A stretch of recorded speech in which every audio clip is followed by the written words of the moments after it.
Mridul Saikia physical therapist আৰু মোৰ লগত আছে এগৰাকী আইতা যাক মই ট্ৰিটমেণ্ট কৰি আছো। মই শ্ৰী জয়শ্ৰী বৰা, মোৰ ল'ৰা দেৱাশীষ বৰা ডক্টৰ। তাৰ সি মানে ডক্টৰ মৃদুল শইকীয়াৰ লগত কণ্টেক্ট কৰিছিল আৰু কৰি পেলাই তেতিয়াৰ পৰা মই মানে 2018 পৰা মই মানে তেখেতৰ ওচৰত ট্ৰিটমেণ্ট কৰি আছোঁ। প্ৰথমতে মোৰ মানে খুব মূৰ ঘূৰাইছিল, মূৰ ঘূৰাই মই কেইবাবাৰ পৰিছিলোঁ, সেইটোতো ভাল হ'লেই। তাৰপিছতে মোৰ হাড়ডাল একদম ৰাজহাড়ডাল বেকা হৈ গৈছিল, হালি গৈছিলোঁ, সেয়াও এতিয়া ঠিক হ'ল, সম্পূৰ্ণ প্ৰায় ঠিকেই। আৰু তাৰ পৰা মোৰ অস্টিঅ'প'ৰচিছ আছে, সেইকাৰণেও অলপ হেৰি হয়, কিন্তু এতিয়া খোজটো কাঢ়িব পাৰোঁ।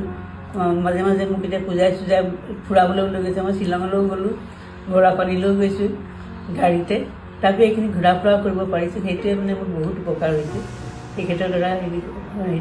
আৰু মানে আমাৰ নিজৰ ল'ৰাৰ নিচিনাকৈ মোৰ ল'ৰাৰ দৰেইতো, গতিকে আৰু তেখেতে খুব ভালকৈ ট্ৰিটমেণ্ট কৰায় চবকে। আচলতে ট্ৰিটমেণ্ট কৰিলেই নহ'ব, পেচেণ্টৰ মন জয় কৰিব পৰাটো ডাঙৰ ক্ৰেডিট হয় প্ৰত্যেকজন ডক্টৰে।